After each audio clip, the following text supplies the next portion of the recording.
காலத்திலையும் ஆண்டவர் வார்த்தைகளை நமக்கு கொடுத்திருக்கிறார். நான் விசுவாசிக்கிறேன். ஒரு சபையில ஒரு ஊழியக்காரர் இப்படி சொன்னாரு, என்னன்னா ஒரு சாட்சியை ஒரு ஃபேமிலி எழுதி கொடுத்தாங்கன்னா 17 பக்கம். அமேன் சொல்லுங்க. 17 பக்கமும் ஒவ்வொரு மாசமும் ஆண்டவர் கொடுத்த வாக்கு தத்தத்தை எழுதி எங்களுக்கு ஆண்டவர் இந்த அற்புதத்தை செஞ்சிருக்காரு. இன்னொரு அடுத்த மாசம் ஜனவரி மாசத்துல டிசம்பர் மாசம் வரைக்கும் 12 மாசமும் அந்த வாக்குத்தத்தை எழுதி இதை ஆண்டவர் செஞ்சிருக்காரு. இது எழுதி அப்போ அந்த குடும்பம், அந்த பாஸ்டர் சொல்றாரு, ஒவ்வொரு வாக்கு தத்துவமும் அந்த குடும்பத்துக்கு அப்படியே நிறைவேறிச்சான். நான் நம்புறேன், நம்ம சபையில இருக்கிற அத்தனை பேருக்கு அப்படி நடக்கணும். எத்தனை பேருக்கு விரும்புறீங்க, ஆசைப்படுறீங்க? ஏதோ அப்படியே ஆசையை தூண்டி விட்டுறது இல்லை, இதெல்லாம் நடக்கும். கர்த்தர் சொன்னால் அது நிறைவேறும். ஆமென் சொல்லுங்க பாருங்க. ஆகவே இந்த மாதத்திலையும் அந்த விசுவாசத்தோடு நம்ம இருப்போம். ஆண்டவர் இன்றைக்கு நமக்கு சொல்லியிருக்கிற வாக்குத்தத்தங்கள் நிறைவேறும். அல்லேலூயா. எடுத்து வாசிங்க ஏசாயா புத்தகம் 49ஆம் அதிகாரம், அதுல 23வது வசனத்தை எடுத்து வாசிங்க பாருங்க.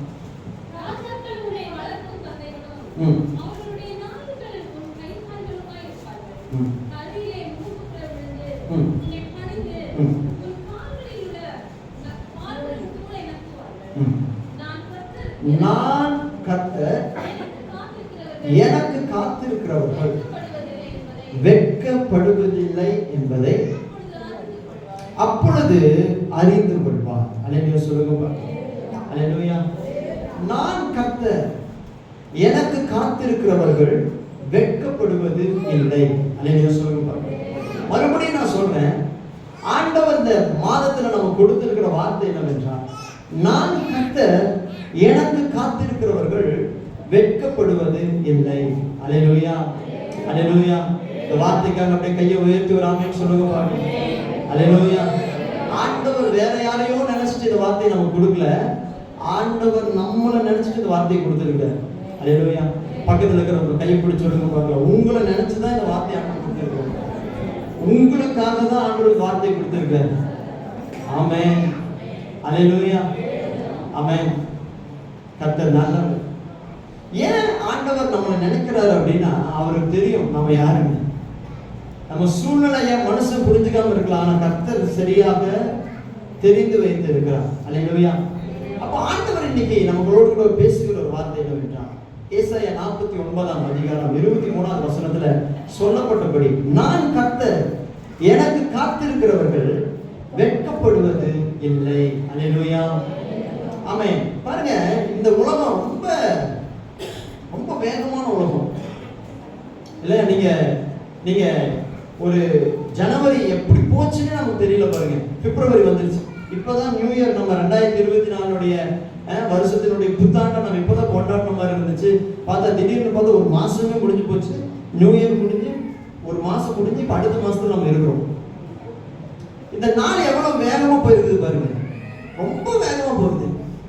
இவ்வளவு வேகமா போற, இவ்வளவு பிஸியா இருக்கிற இந்த உலகத்துல இன்னைக்கு நிறைய பேரால காத்து இருக்க முடியறது இல்லை. அல்லேலூயா சொல்லுங்க பாருங்க. காத்து இருக்க முடியறது இல்லை. ஆனா ஆண்டவர் சொல்லுகிறார், சில நேரங்கள்ல நம்ம காத்திருப்பது நல்லது. அல்லேலூயா. நம்ம காத்திருந்துதான் ஒவ்வொரு காரியத்தையும் கர்த்தரிடத்துல இருந்து பெற்றுக்கொள்ள முடியும். ஆமென் சொல்லுங்க பாருங்க. எல்லா நேரத்திலும் எல்லா நாளையும் காத்திருக்க முடியறது இல்லை. அல்லேலூயா சொல்லுங்க பாருங்க. ஆமென். நான் சொல்ற மறுபடியும் சொல்றேன், கவனிங்க.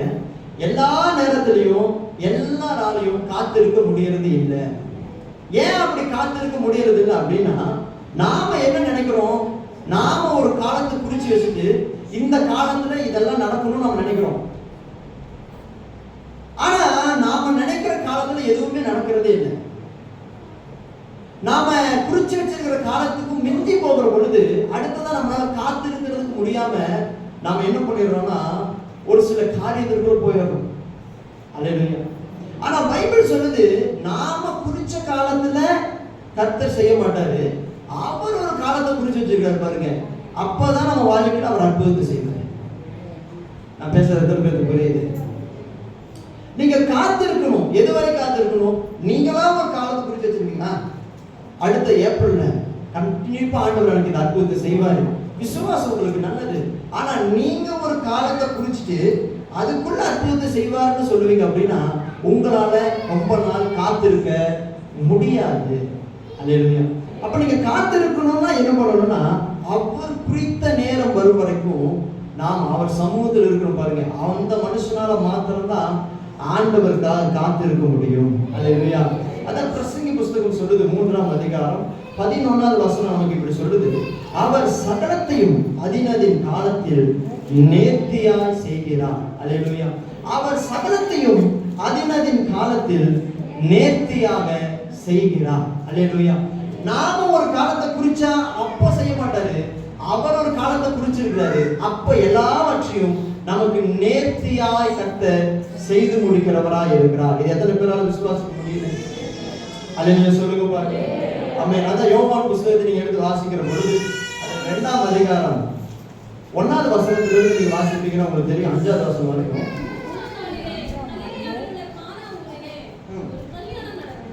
கலிலேயாவில் உள்ள கானா ஊரிலே ஒரு கல்யாணம் நடந்தது. இயேசுவின் தாயும் அங்கே இருந்தார்.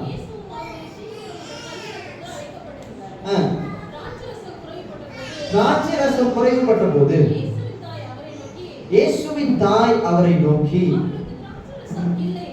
அவர்களுக்கு திராட்சை ரசம் இல்லை என்றார். அதற்கு இயேசு, ஸ்திரியே, எனக்கும் உனக்கும் என்ன? என் வேலை இன்னும் வரவில்லை என்றார். அவருடைய தாய் வேலைக்காரரை நோக்கி, அவர் உங்களுக்கு என்ன சொல்லுகிறாரோ. ஆமென். நல்ல கவனிங்க. இந்த இடத்துல நான் பார்க்கிற பொழுது ஒரு காரியம் நமக்கு நல்லா தெரியுது. கர்த்தருக்கு காத்திருக்கிற மனுஷர்களுடைய ஒரு 2 குணத்தை குறித்து தான் இப்ப நம்ம பார்க்க போறோம். ஒன்று, கர்த்தருக்கு காத்திருக்கிற மனுஷங்க எப்படி இருக்கணும்னா அவரை நம்பி இருக்கணும். அல்லேலூயா சொல்லுங்க பாருங்க. நல்லா கவனிங்க. நம்பிக்கை இல்லாம காத்திருக்க முடியாது. கரெக்டா? நமக்கு நம்பிக்கை இருந்தா மட்டும்தான் காத்திருக்க முடியும். அல்லேலூயா.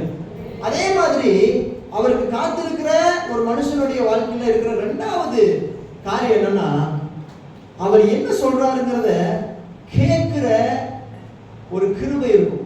அல்லேலூயா சொல்லுங்க பாருங்க. ஒரு வாஞ்சை இருக்கும். இந்த 2ம் யாருக்கிட்ட இருக்குதோ அவங்க தான் கர்த்தருக்கு காத்திருக்கிற மனுஷங்க. ஆமென் சொல்லுங்க பாருங்க. சும்மா எல்லாரும் சொல்லிடலாம், நான் கர்த்தருக்காக காத்திருக்கிறேன், நான் கர்த்தருக்காக காத்திருக்கிறேன். உண்மையாலுமே யார் கர்த்தருக்காக காத்திருக்கிறாங்க தெரியுமா? கர்த்தரை நம்பணும் முதல்ல, 2வது அவர் சொல்றத செய்யணும். ஆமென் சொல்லுங்க பாருங்க. கர்த்தரை என்னால நம்ப முடியாது, அவர் சொல்றதையும் நான் கேட்க மாட்டேன், ஆனா நான் காத்திருக்கிறேன்னு ஒருத்தவங்க சொல்றாங்கன்னா அவங்க காத்திருக்கல, அவங்க கர்த்தருக்காக காத்திருக்கல, அவங்க வேற எதுக்கோ காத்துக்கிட்டு இருக்கிறாங்க. கர்த்தருக்காக காத்திருக்கிறவங்களுடைய 2 காரியம் என்ன அப்படின்னா, ஒண்ணு அவரை நம்பணும், இன்னொன்னு அவர் என்ன சொல்றாரோ அதை செய்யணும். கானா ஒரு கல்யாணத்துல நாம பார்க்கிற பொழுது இயேசுவின் தாய் அந்த இடத்துல வந்து சொல்றாரு, இயேசு கிட்ட என்ன சொல்றாரு? திராட்சை ரசம் குறைவுபடுது அப்படின்னு தெரிஞ்ச உடனே அவர்கிட்ட போய் என்ன சொல்றாங்க? அவர்களுக்கு திராட்சை ரசம் இல்லை என்றார். இல்லை என்றார். அப்பொழுது இயேசு என்ன சொல்றாரு? அதற்கு இயேசு, ஸ்திரியே, எனக்கும் உனக்கும் என்ன? என் வேலை இன்னும், என் வேலை இன்னும். ஆமா, இது என்னுடைய நேரம் அல்ல. நல்ல கவனிங்க சிஸ்டர். ஆண்டவருடைய தாயே நினைச்சாலும் ஆண்டவரை மாற்ற முடியாது. மரியாதை ரெக்கமெண்டேஷன் பண்றாங்க, ஆண்டவரே இப்ப அற்புதம் பண்ணுங்க. இயேசு சொல்றாரு, இல்ல இல்ல, என் வேலை இன்னும் வரல. அப்ப என்ன பைபிள் சொல்லி தருது அப்படின்னா, இயேசு எல்லாவற்றையும் அதனதன் காலத்துல தான் செய்வாரு. நான் குறிச்ச காலத்துல எதையும் செய்ய மாட்டேன். எனக்குன்னு குறிச்ச காலம் ஒன்று இருக்குது கர்த்தர் சமூகத்துல.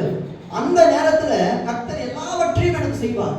என் வாழ்க்கையில எல்லாவற்றையும் மாற்றுவார். அவர் என் வாழ்க்கையில என்னென்னலாம் சொன்னாலும் அதை அத்தனையுமே செய்வாரு. ஆனா அந்த குறித்த காலத்துக்காக நான் காத்திருக்க வேண்டும். அல்லேலூயா சொல்லுங்க.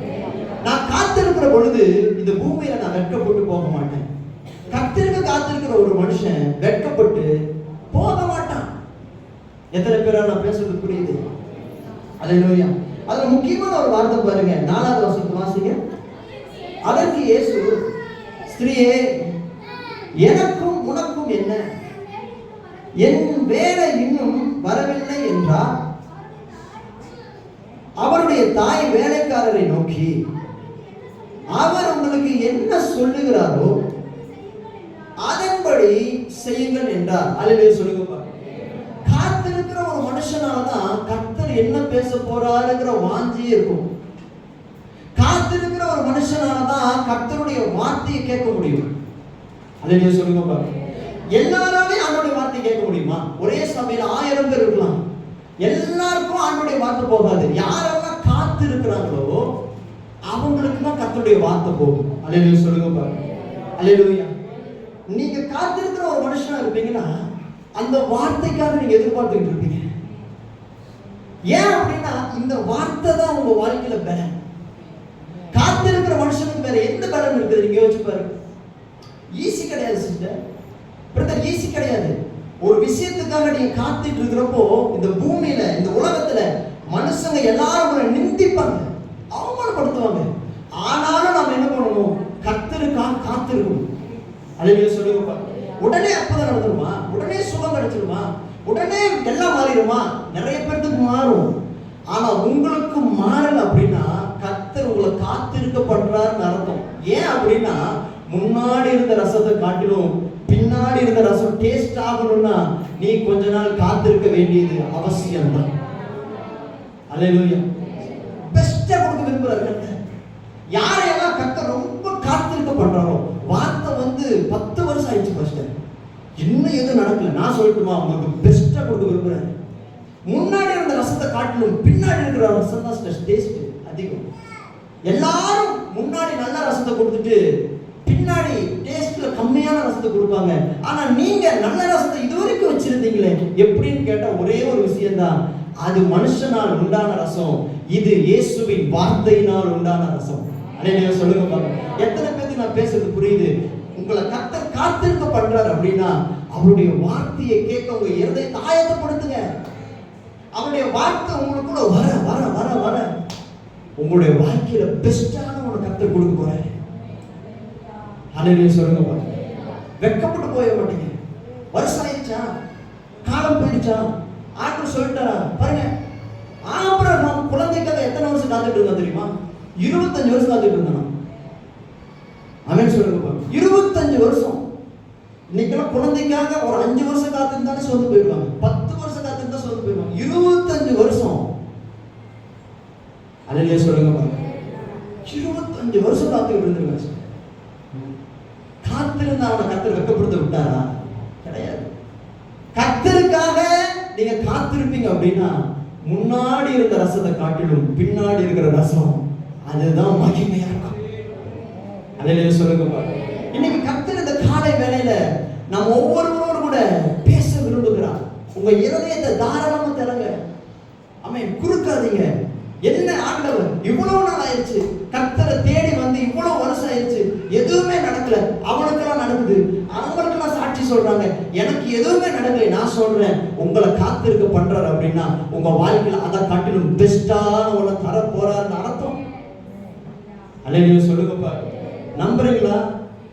நம்புறீங்களா? விசுவாசிக்கிறீங்களா? கையை உயர்த்தி ஆமென் சொல்லுங்கப்பா. என் வாழ்க்கையில கர்த்தர் ஒரு பெஸ்டானதை வச்சிருக்காரு. அதனாலதான் இவ்வளவு போராட்டம் எனக்கு, அதனாலதான் இவ்வளவு போராட்டம். அல்லேலூயா சொல்லுங்க பாருங்க. அல்லேலூயா, அல்லேலூயா, ஆமென். அதனால யார் யாரெல்லாம் ஆண்டவருக்காக காத்திருக்கிறாங்களோ அவங்களால மாத்திரம் தான் பிரதர்ஷித்த வார்த்தையை உள்வாங்க முடியும். அவங்க வார்த்தைக்காக வருவாங்க சபைக்கு. ஆண்டவர் இன்னைக்கு என்ன பேச போறாரு தெரியல, ஆண்டவர் எனக்காக தான் பேசும். ஏன் அந்த வார்த்தை வருது அப்படின்னா அவங்க காத்துக்கிட்டு இருக்கிறாங்க. ஒவ்வொரு நாள் காத்துக்கிட்டு இருக்காங்க. ஆண்டவர் ஏதோ ஒரு பண்ணுவார், கண்டிப்பா பண்ணுவார். இது எல்லாராலையும் முடியாது, இது எல்லாருக்கும் சாத்தியமும் கிடையாது. எல்லாராலையும் கடைசி வரைக்கும் காத்துட்டு இருக்கிறதுங்கிறது சாத்தியமே கிடையாது. ஆனா ஒரு சில பேர் மட்டும் வார்த்தையை விடாம பிடிச்சிருக்கிறாங்கன்னா அவங்க கர்த்தருக்கு காத்திருக்கிற ஒரு கூட்டம். அல்லேலூயா சொல்லுங்க. அல்லேலூயா.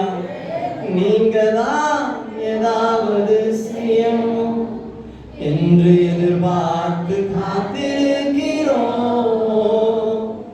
நீங்க தான் ஏதாவது செய்யணும் என்று எதிர்பார்த்து காத்திருக்கிறோம். நீ சொன்ன வார்த்தைய பிடித்து கொண்டு, நீ சொன்ன வார்த்தைய பிடித்து கொண்டு உங்க முகத்தையே நோக்கி இருக்கிறோம், உங்க முகத்தையே நோக்கி இருக்கிறோம். அற்புதம் செய்யப்பா எங்க வாழ்க்கையில, உம்மை தான் நம்பியிருக்கோம் ஏசப்பா. அற்புதம் செய்யப்பா எங்க வாழ்க்கையில, இமக்கரலமாய் தான் நம்பியிருக்கோம் ஏசப்பா. காத்திருக்கிற அந்த மனுஷனாலதான் வார்த்தையை நம்ப முடியும். காத்திருக்கிற மனுஷன் தான் வார்த்தைக்காக சபைக்கு வருவான். காத்திருக்கிற ஒரு மனுஷன் தான் ஆண்டுடைய வசனத்துல வார்த்தையில பிரியமா இருப்பான். ஆமென் சொல்லுங்க பாருங்க. எல்லாரும் அதுல முடியாது. யாரெல்லாம் காத்திருக்கிறாங்களோ ஆமென், அவங்களுக்கு வசனங்கிறது ரொம்ப சந்தோஷமா இருக்கு. ஆமென் சொல்லுங்க பாருங்க. அல்லேலூயா. அதான் யோசேப்பாவும் ஆகாப்பும் வந்து பாத்தீங்கன்னா ஒரு யுத்தத்துக்கு போறாங்க. அப்ப என்ன நடக்குது அப்படின்னா, ஆகாப் இஸ்ரவேலின் ராஜா. ஆமென். யோசேபாத் வந்து யூத தேசத்துக்கு ராஜா. இப்ப வந்து பாத்தீங்கன்னா இந்த யோசேபாத் என்ன பண்றாரு, யுத்தத்துக்கு போறதுக்கு முன்னாடி ஒரு விஷயத்தை சொல்றாரு. கர்த்தரிடத்துல நாம விசாரிக்கணும். 1 ராஜாக்கள் எடுத்து வாசிங்க. 1 ராஜாக்கள் அதுல 22ஆம் அதிகாரம். 1 ராஜாக்கள் 22ஆம் அதிகாரம் 4ஆவது வசனம் 5ஆவது வசனம் வாசிங்க.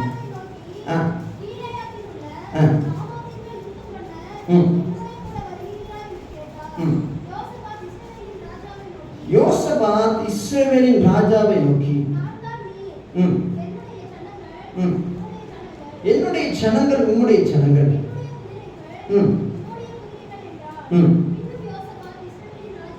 பாருங்க, பின்பு யோசபாத் இஸ்ரவேலின் ராஜாவை பார்த்து, கர்த்தருடைய வார்த்தையை இன்று விசாரித்து அறியும். யோசபாத்தினுடைய இருதயம் எதுக்காக காத்துக்கிட்டு இருக்குது? ஆண்டவருடைய வார்த்தை என்ன விசாரிக்கும். ஆமென் சொல்லுங்க. ஆனா அது அப்படிப்பட்ட ஒரு விசாரிப்புகள் என்ன பாருங்களேன். ஆமென் சொல்லுங்க பாருங்க. இதை ஏன் நான் சொல்றேன்னா சிஸ்டர் பிரதர், நம்ம காத்திருக்கிற பொழுது ஏதோ மனுஷனுடைய வார்த்தையெல்லாம் கேட்கிறோம். யார் யாரோ பேச்செல்லாம் கேட்கறதுனாலதான் நம்ம உடஞ்சு போயிடும். ஆமென் சொல்லுங்க பாருங்க. அல்லேலூயா. அதான் ஒரு அம்மா வந்து ஒரு சிஸ்டர் வந்து ஆண்டவர்கிட்ட சொன்னாங்களாம், ஆண்டவரே சொல்லுமா. ஆண்டவர் சொன்னார், சொல்லுமா ஆண்டவரே என்னை வேஸ்ட்டுட்டாங்க. ஆண்டவரே சரிம்மா இருக்கட்டும். ஆண்டவரே என்னை வந்து ஒன்றுத்துக்கு உபயோகம் இல்லாதவ, இவன் வேஸ்ட், இவனுக்கு ஒன்றுமே தெரியாதுங்கிறாங்க. ஆண்டவரே சரிம்மா. ஆண்டவரே என்னை வந்து இப்படி நிந்திக்கிறாங்க. ஆண்டவரே சரிம்மா. ஆண்டவரே எனக்கு முன்னாடி இவ்வளவு எண்ணத்தை ஏமாத்திட்டாங்க. ஆண்டவரே சரிம்மா. ஆண்டவரே இத்தனை மனுஷங்க எல்லாத்துக்குமே சரிம்மா சரிம்மா ஆண்டவர் சொல்லிட்டு இருந்தாங்க. கடைசி என்ன ஆண்டவர் இப்படி சொல்றீங்க அப்படின்னு ஆண்டவரோட வார்த்தை சொன்னாலும், அவங்க அத்தனை பேர் சொல்றதை நீ நம்புறீங்க, நான் என்னைக்காச்சும் ஏதாவது உங்கள்கிட்ட சொல்லியிருக்கிறேன் அப்படின்னு. இல்லை ஆண்டவர், அதை கேட்காதப்பா, நான் சொல்றது மட்டும் கேளு. அவங்க யாரும் உன் பக்கத்தில் வரப்போறது கிடையாது. கடைசி வரைக்கும் நான் தான் உன்னை நடந்து போறேன். நான் சொல்றேன், நீ எனக்கு விசேஷமானவர் அப்படின்னா. அல்லேலூயா சொல்லுங்க. எத்தனை பேருக்கு நான் பேசுறது புரியுது? நம்ம காத்திருக்கிற நேரத்துல நிறைய மனுஷங்க நம்ம பக்கத்துல வந்து நம்ம கிட்ட பேசுகிற அந்த வார்த்தை நம்மளை உருவ குத்துகிறது போல இருக்கும். அதான் சங்கீதக்காரன் கிட்ட எழுதுகிற பொழுது சொல்றாரு, புறஜாதியான் என்ன பண்றான்னா, உன் தேவன் எங்கே என்று புறஜாதியான் நான் ஒவ்வொரு நாளும் சொல்லுவானா. அப்போ சங்கீதக்காரன் சொல்றாரு, என் தேவன் பரலோகத்தில் இருக்கிறார், எனக்கு சித்தமான தமக்கு சித்தமான யாவையும் அவர் செய்கிறார். உன் தேவன் எங்கே என்று அவங்க என்னை கேட்கிற பொழுது அது என் இருதயத்தை உருவ குத்துகிறது பொழுது. அப்ப என்ன அர்த்தம் அப்படின்னா, நம்ம காத்துட்டு இருக்கிற அந்த நேரத்துல சில மனிதர்கள் வந்து நம்ம கூட பேசி நம்மளை கஷ்டப்படுத்துவாங்க. பாருங்க, நீ ஏதோ தப்பு பண்ணிட்ட, அதனாலதான் உனக்கு இப்படி நடக்குது. உனக்கெல்லாம் ஆண்டவர் எதுவுமே பண்ண மாட்டாரு, நீ எல்லாம் ஒண்ணுத்துக்கு விளங்க மாட்ட. இப்படி காயப்படுத்துறப்போ நிறைய பேருடைய இருதயம் உடைஞ்சு போயிடும்.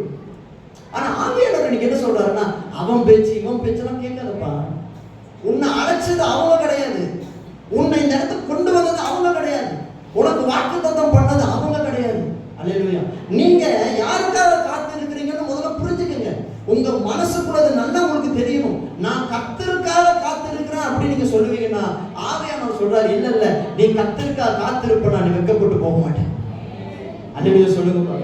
அவங்க பேசுறாங்க, இவங்க பேசுறாங்க, ஐயோ அது நடந்துருச்சு, இது நடந்துருச்சு, 1000 நடந்துச்சு.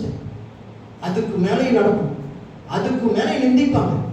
ஆனா ஒண்ணு மட்டும் நீங்க புரிஞ்சுக்கங்க, வரப்போகிற மகிமை இதுக்கு ஒப்பானதல்ல. கர்த்தர் என்னை அதிகமாய் உயர்த்தி, அல்லேலூயா சொல்லுங்க பாருங்க, என்னை ஆசீர்வதிக்க அவர் வல்லமை உள்ளவராய் இருக்கிறார். இந்த பிப்ரவரி மாதத்துல நான் முழு மனதோடு விசுவாசித்த ஒரு விஷயத்தை சொல்றேன், நல்லா கவனிங்க. நீங்க கர்த்தருக்கு காத்திருக்கிற ஒரு மனுஷியா இருப்பீங்கன்னா, நீங்க நிச்சயம் வெட்கப்பட்டு போக மாட்டீங்க. அவங்க சொல்றது பலிக்காது. அவங்க சொல்றாங்களா எதுவும் மாறாதுன்னு சொல்றாங்களா, நான் சொல்றேன் அப்படி கிடையாது. கர்த்தர் என்ன சொன்னாரோ அதுதான் நடக்கும், அதுதான் நடக்கும். அதுக்கு மிஞ்சி எதுவுமே போக முடியாது. எத்தனை பேரால விசுவாசிக்க முடியும்? அல்லேலூயா சொல்லுங்க பாருங்க. அல்லேலூயா. அப்போ எனக்கு பிரியமான கர்த்தருடைய பிள்ளைகளே, கர்த்தருக்கு காத்திருக்கிற ஒரு மனுஷன் வெட்கப்பட்டு போக மாட்டான். ஆமென். அப்போ ஒரு சில காரியத்தை நம்ம ஆண்டவருடைய வார்த்தையை நாம் தியானிக்கலாம். கர்த்தர் நம்மை ஆசீர்வதிப்பாராக. காத்திருக்கிற நேரத்தில் நாம் என்ன செய்ய வேண்டும்? காத்திருக்கிற நேரத்தில் நாம் என்ன செய்ய வேண்டும்? இதை பார்த்து நம்ம நிறைவு செய்யலாம். கர்த்தர் நம்மை ஆசீர்வதிப்பாராக. ஒரு மனிதன் கர்த்தருக்காய் காத்திருக்கிற பொழுது அவன் என்ன செய்யணும் தெரியுமா? ஸ்தோத்திரம் செய்யணும், ஆராதனை செய்யணும், துதி செய்யணும்.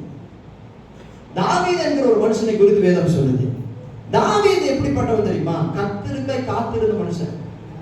ஆனா அவங்கிட்ட இருந்த இன்னொரு குணம் என்னன்னா, வேதம் சொல்லுது, சங்கீதங்களின் புஸ்தகத்தில் இப்படி எழுதி பாருங்க, 34வது சங்கீதம் 1வது வசனம் இப்படி சொல்லுது நமக்கு, கர்த்தரை நான் எக்காலத்திலும் ஸ்தோத்திரிப்பேன், அவர் துதி எப்பொழுதும் என் வாயில் இருக்கும்.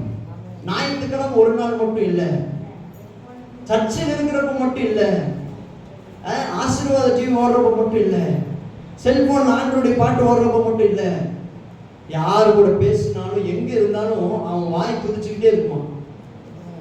தாவீது எப்படிப்பட்ட மனுஷன்? ஒரு பெரிய ஆராதனை வீரர்.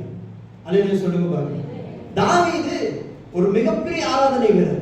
எப்பவும் ஆராதிச்சுக்கிட்டே இருப்பாரு, எப்பவும் ஆராதிச்சுக்கிட்டே இருப்பாரு. தாவீது கிட்ட 2 குணம் இருக்குது. ஒண்ணு, அவன் கர்த்தருக்கு காத்திருக்கிற மனுஷன். சங்கீதம் 42வது சங்கீதம் 11வது வசனத்துல அதனாலதான் இப்படி சொல்றாரு, என் ஆத்துமாவே நீ ஏன் கலங்குகிறாய், நீ ஏன் எனக்குள் தியங்குகிறாய், தேவனை நோக்கி காத்திரு, காத்திரு.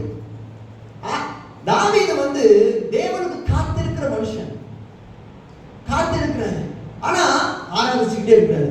நான் ஒன்று சொல்லிட்டு மாஸ்டர் பிரதர், ஒரு மனுஷன் காத்திருக்கிறப்ப என்ன பண்ணணும் தெரியுமா? ஸ்தோத்திரம் பண்ணணும். பக்கத்துல பைபிள் சொல்லுங்க, காத்திருக்கிறப்போ ஸ்தோத்திரம் பண்ணுங்க, ஆராதிங்க, ஆராதிங்க. அல்லேலூயா. நீங்க ஆராதிக்கிற பொழுது ஆமென், நீங்க ஆண்டவருடைய அந்த சித்தத்திலிருந்து விலகி போகவே மாட்டீங்க. அதான் வேதத்துல பார்க்கிற பொழுது சாமுவேல் தாவீதை அபிஷேகம் பண்ண வராரு இல்லையா? வசனங்களை வாசிக்க முடியும். 1 சாமுவேல்ல 14ஆம் அதிகாரத்துல 10வது வசனத்திலிருந்து நீங்க வாசிப்பீங்கன்னா உங்களுக்கு தெரியும். அந்த வசனத்தை மட்டும் வாசிக்க பார்ப்போம். ஈசாய் தன் குமாரரில் 7 பேரை தாவீதுக்கு முன்பாக கடந்து போக பண்ணினான். அல்லேலூயா சொல்லுங்க பாருங்க. தாவீது ஒரு விஷயத்துக்காக காத்துக்கிட்டு இருக்கான். ஆனா அவன் குடும்பம் பாருங்க, அவன் என்ன பண்ணுது அப்படின்னா, சாமுவேல் ஈசாயினுடைய வீட்டுல அபிஷேகம் பண்ண வராரு. அப்படி வர்றப்போ ஈசாயினுடைய குமாரர் எல்லாரையும் கூப்பிட்டு வர சொல்றாரு. உன் குமாரர்ல ஒருத்தனை கர்த்தர் ராஜாவை அபிஷேகம் பண்ண போறாரு, அவன் குமாரர் எல்லாரையும் நீ கூட்டிட்டு வா அப்படின்னு சொல்றாரு. அப்போ ஈசாய் பாத்தீங்கன்னா தாவீதை மட்டும் விட்டுட்டு 7 பிள்ளைகளையும் 7 பசங்களையும் கூப்பிட்டு நிறுத்துறாரு. ஆமென் சொல்லுங்க. எவ்வளவு கொடுமை! ஒரு கல்யாண பத்திரிகையில எல்லாரும் பேரும் போயிட்டு நம்ம பேரு மட்டும் போடலன்னா நாம அவ்வளவுதான் உடஞ்சு போயிடுவோம் இல்ல? உண்மைதான். சொந்தக்காரங்க எல்லாருக்கும் பத்திரிகை கொடுக்குறாங்க, உங்க சொந்தத்துக்கெல்லாம். உங்களுக்கு மட்டும் நீங்க ஏழ்மையா இருக்கிறீங்க, வசதி கம்மியா இருக்கிறீங்கன்ட்டு உங்களுக்கு மட்டும் பத்திரிகை கொடுக்காம போறாங்க. எப்படி இருக்கும்? கஷ்டமா இருக்கும் இல்ல? தாவீது பாருங்க, எல்லா ஈசாய் ஒரு அப்பாவா இருந்து எல்லா பசங்களையும் கூப்பிட வேண்டிய ஈசாய் 7 குமாரர்களை கூப்பிட்டான். லிஸ்ட்ல தாவீது இல்லை, அவன் பேரே இல்லை. அப்படின்னு சொல்லுங்க பார்க்கணும். எலியாப்ப முன்னாடி நிறுத்துறான், அப்படின்னா நிறுத்துறான், அப்புறம் வந்து சம்மாவை நிறுத்துறான். அப்படி 7 பசங்களையும் அப்படியே கொண்டு வந்து முன்னாடி நிறுத்திக்கிட்டு இருக்கான். கடைசியில் பார்த்தா ஆண்டவர் எல்லாருமே வேண்டான்ட்டாரு. அப்படின்னு சொல்லுங்க பார்க்கணும். ஆனா யார் ஆண்டவர் தெரிஞ்சுக்கிட்டார் தெரியுமா? யார் ஆண்டவர் தெரிஞ்சுக்கிட்டார் தெரியுமா? கர்த்தருக்கு காத்திருக்கிற ஒரு மனுஷனை தான் கர்த்தர் தெரிஞ்சுக்கிட்டார். ஈசாயினுடைய வீட்டுல 8 பிள்ளைகள் இருக்கலாம், 8 பிள்ளைகளையும் கர்த்தர் தெரிஞ்சுக்க மாட்டாரு. யார் அவருக்காக காத்திருக்கிறார்களோ அவங்கள தான் கர்த்தர் தெரிஞ்சுக்குவார். அல்லேலூயா சொல்லுங்க பாருங்க. ஹalleluya. ஈசா 7 பிள்ளைகளையும் சாமுவேலுக்கு அறிமுகப்படுத்தினாரு. 8வது பிள்ளை தாவீத கர்த்தரே சாமுவேலுக்கு அறிமுகப்படுத்தினார். ஆமென் சொல்லுங்க பாருங்க. ஈசாய் வந்து எல்லாரையும் பந்திக்கு அழைச்சிட்டு தாவீத பந்திக்கு அழைக்காம விட்டாரு. ஆனா தாவீத கர்த்தரே பந்திக்கு அழைச்சிட்டு வந்து நிறுத்தி அவனை அபிஷேகம் பண்ணாரு. அப்ப நான் என்ன சொல்ல வரேன்னா சிஸ்டர் பிரதர், நம்முடைய வாழ்க்கையில நாம ஆராதிக்கிறவர்களா இருப்போம் என்றால், காத்திருக்கிற நேரத்துல ஆண்டவரை ஆராதிக்கிறவர்களா இருப்போம் என்றால், நான் விசுவாசிக்கிறேன் நம்மளதான் கர்த்தர் உயர்த்த வல்லமையுள்ளவரா இருக்கிறார். எல்லாரும் தேர்ந்தெடுக்கப்பட்டவர்களா? எல்லாரும் ஆண்டவரால நடத்தப்படுகிறவர்களா? கிடையாது. ஒரு வீட்டுல எல்லாரும் இருப்பாங்க, ஆனா யார் கர்த்தருக்காக காத்திருக்கிறாங்களோ அவங்கள தான் கர்த்தர் ஏற்ற நேரத்தில் உயர்த்தி ஆசீர்வதிப்பார். அல்லேலூயா சொல்லுங்க பாருங்க. அல்லேலூயா. தாவீதுடைய அப்பா ஈசாய் வந்து தாவீதை அவமானப்படுத்தினார். எதுக்காக அவமானப்படுத்தினாரு? அவரை வெட்கப்படுத்தணும் அப்படின்னு. ஆமென் சொல்லுங்க பாருங்க. அவமானப்படுத்தினவங்க முன்னாடியே கர்த்தர் என்ன பண்ணாரு பாருங்க, தாவீதின் மேல் அபிஷேகம் பண்ணி அவனை உயர்த்தி வச்சு அவமானப்படுத்தினவங்களே வெட்கப்படுத்த வச்சார். நான் பேசுறது உங்களுக்கு புரியுதா? யாரெல்லாம் நம்மளை அவமானப்படுத்துறாங்களோ, இவன் வெட்கப்படட்டும்னு அவமானப்படுத்துறாங்களோ, ஆமென் சொல்லுங்க பாருங்க, அவங்க முன்னாடியே கர்த்தர் நாம் அவருக்காய் காத்து இருக்கிறதுனால நம்மளை அபிஷேகம் பண்ணி அவங்க முன்னாடி நம்மளை உயர்த்தி நம்மளை அவமானப்படுத்தினவங்களே வெட்கப்படுத்தும்படியாய் தேவன் மாற்றுவார். யோசேப்பை குறித்து வேதம் சொல்லுது. யோசேப்பு என்ன ஒரு தப்பும் பண்ணல சிஸ்டர். போத்திபாரின் மனைவி என்ன பண்றான்? அவனை அவமானப்படுத்தணும், அவன் மானத்தை கெடுக்கணும், அவன் மான மரியாதையெல்லாம் கெடுக்கணும். என்ன பண்ணா உடனே இந்த மாதிரி யோசேப்பு கிட்ட தப்பாய் நடந்தான் அப்படின்னு சொல்லிட்டு பொய்யான ஒரு ஒரு ஒரு காரியத்தை பரப்பி விட்டான். யோசேப்பினுடைய மானம் எல்லாம் போச்சு. ஆமென் சொல்லுங்க. அவமானம், மானம் போகுது பாருங்க, அதுதான் அவமானம். அப்ப அந்த அவமானத்தின் மத்தியில யோசேப்பு கர்த்தருக்காய் காத்திருந்தான். ஆமென் சொல்லுங்க. ஆனா பாருங்க, கர்த்தர் ஏற்ற நேரத்துல யோசேப்பு உயர்த்தி யார் அவளை அவமானப்படுத்தினாங்களோ அவன் முன்னாடியே உயர்த்தி வச்சு அவளை அவமானப்படுத்தினார் கர்த்தர். அல்லேலூயா சொல்லுங்க பாருங்க. இன்னைக்கு நீங்க எத்தனை பேர் விசுவாசிக்கிறீங்க?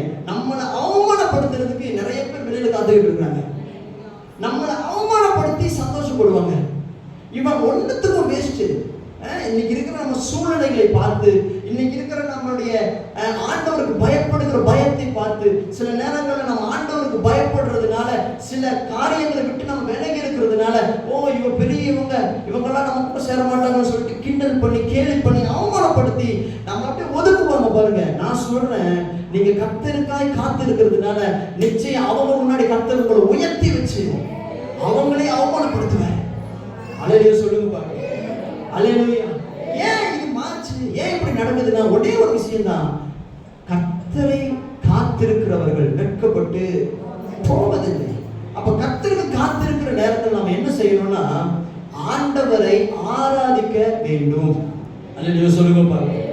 ஆண்டவரை ஆராதிக்க வேண்டும், கர்த்தரை ஆராதிக்க வேண்டும், உண்மையாய் கர்த்தரை ஆராதிக்க வேண்டும். வேதத்துல பல பேர் நம்மளால பார்க்க முடியும். கர்த்தர் காத்திருந்த நிறைய பேர் ஆராதிச்சு முன்னேறினவங்க இருக்கிறாங்க. அல்லேலூயா சொல்லுங்க பாருங்க. அல்லேலூயா. அப்போ ஆராதனை நம்ம எப்போ அற்பமா நினைக்க கூடாது சிஸ்டர். ஆண்டவரை ஆராதிக்கிற நேரத்தை நம்ம அசட்டை பண்ணக்கூடாது. ஆண்டவரை ஆராதிக்கிற அந்த நேரத்தில் நம்ம எப்படி இருக்கணும்னா கர்த்தருக்கு உண்மையா இருக்கணும். அல்லேலூயா சொல்லுங்க பாருங்க. மீகாள் என்கிற ஒரு ஒரு ஒரு மனுஷி இருந்தான். அவ யாருன்னு பார்த்தீங்கன்னா தாவீதினுடைய மனைவி. அல்லேலூயா. தாவீதினுடைய மனைவி மீகாள் என்ன பண்றான்னா, தாவீது ராஜாவானதுக்கு அப்புறமா உடன்படிக்கை பெட்டிக்கு முன்னாடி அவர் என்ன பண்றாரு, தன்னுடைய வஸ்திரத்தை, தன்னுடைய ட்ரெஸ்ஸை எல்லாம் கழட்டிட்டு அப்படியே நடனம் ஆடிட்டு இருந்தான் எல்லாரும் கூட சேர்ந்து.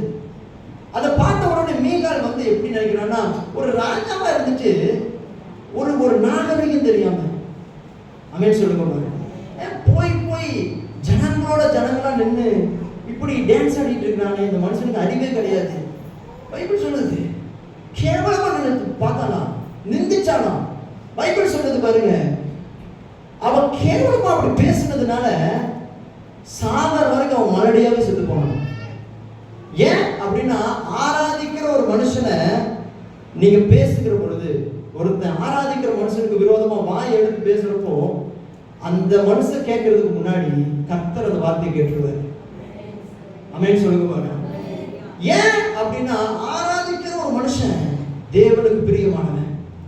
காத்திருக்கிற பொழுது நாம் ஆராதிக்க வேண்டும். சாத்ராக் மேஷாக் ஆபேத்நேகோ சொல்றாங்க, நாங்கள் ஆராதிக்கிற எங்கள் தேவன் எங்களை தப்புவிப்பார். அவருக்கு எத்தனையோ நாமங்கள் இருந்தாலும் அவங்க நம்புற ஒரே நம்புவோம், நாங்கள் ஆராதிக்கிற எங்கள் தெய்வம். ஆமென் சொல்லுங்க பாருங்க.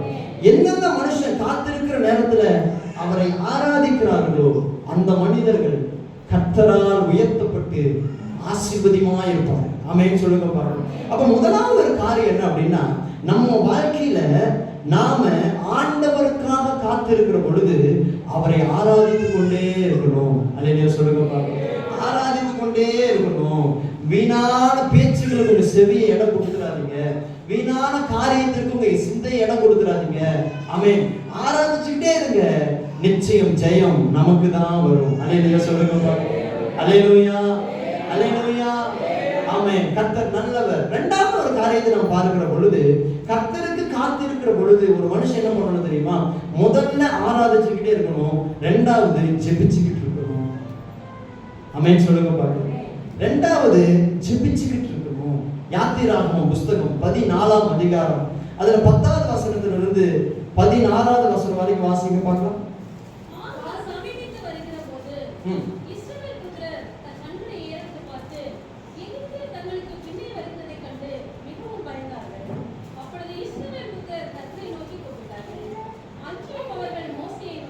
அன்றியும் அவர்கள் மோசேயை நோக்கி,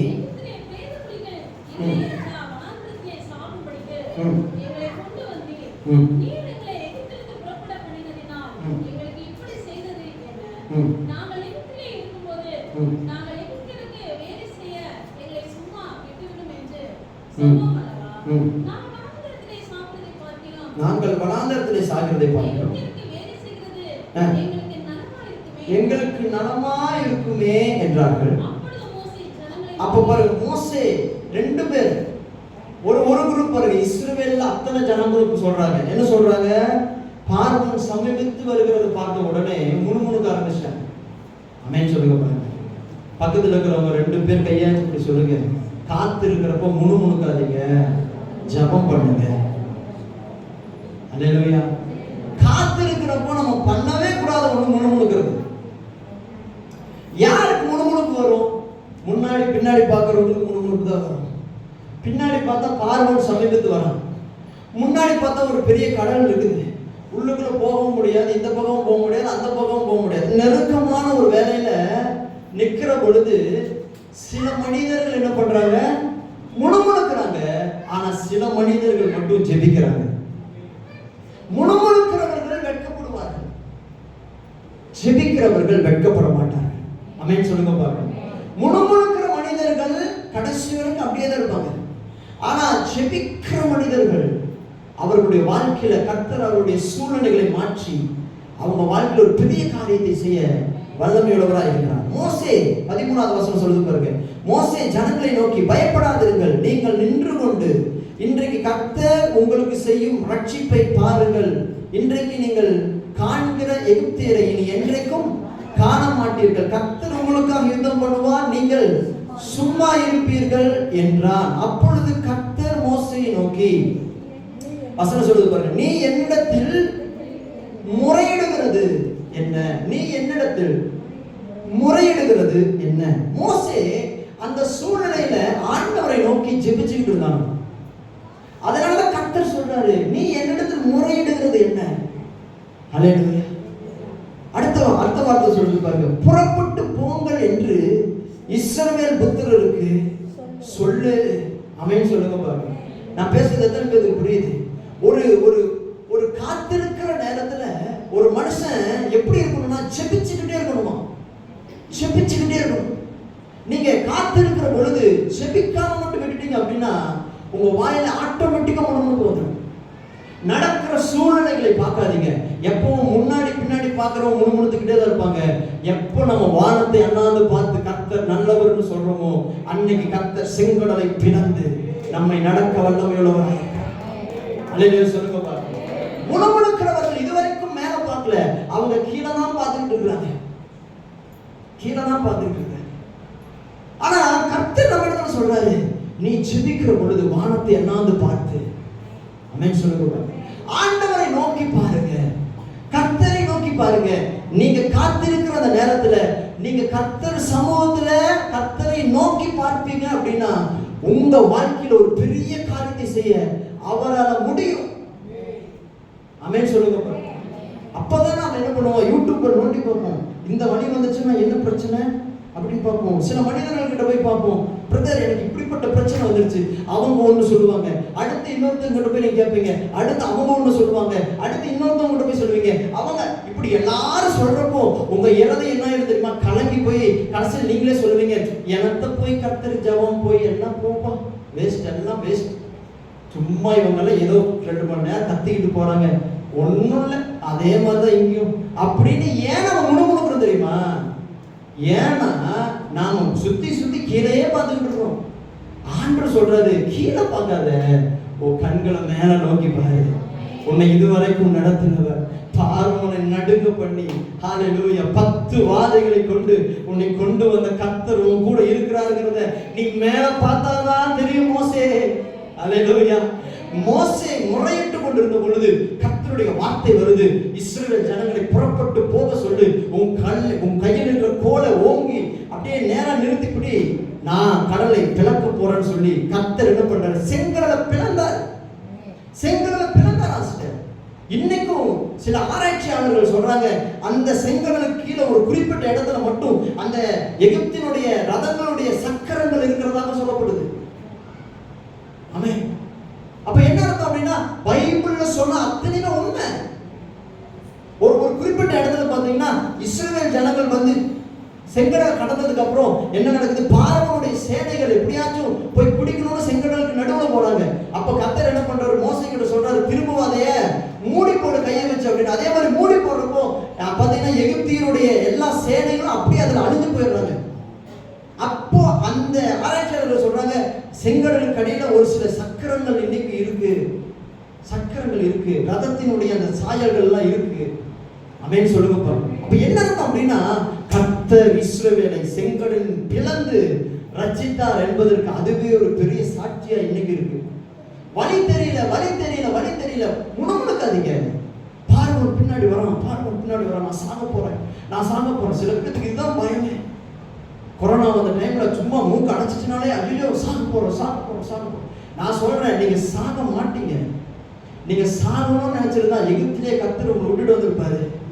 உங்களை கூட்டிட்டு வந்தது உங்களை சாகடிக்கிறதுக்காக அல்ல, உங்களுக்கு ஒரு வாக்குத்தத்தத்தை நிறைவேற்ற உங்களுக்கு கர்த்தர் ஒரு வாக்குத்தத்தத்தை வச்சிருக்கிறாரு. அதுக்கு கொஞ்சம் காத்திருக்க வேண்டியது அவசியம் தான். நம்ம காத்திருந்து தான் அதை பெற்றுக்கொள்ள முடியும். அல்லேலூயா சொல்லுங்க. நான் பேசுறது எத்தனை பேருக்கு புரியுது?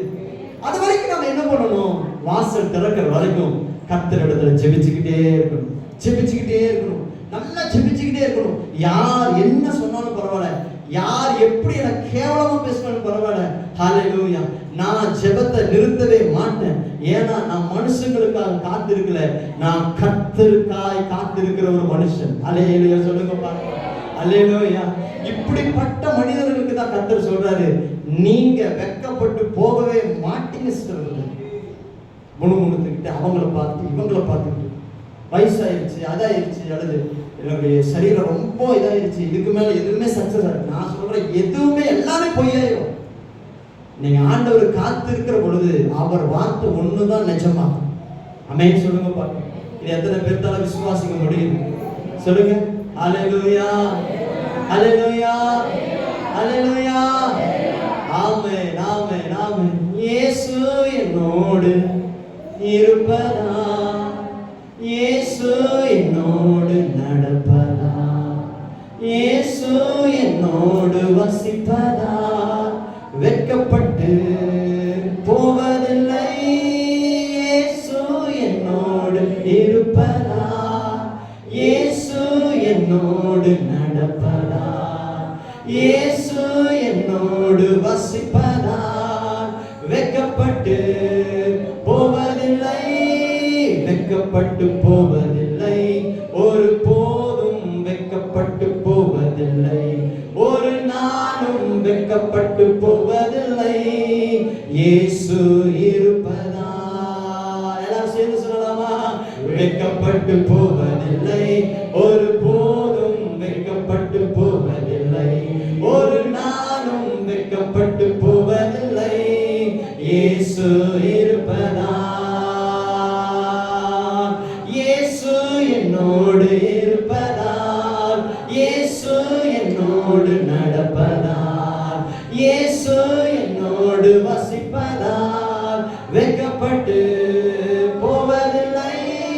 இயேசு என்னோடு இருப்பதா, ஆமென். இயேசு என்னோடு நடப்பதா, இயேசு என்னோடு வசிப்பதா, வெட்கப்பட்டு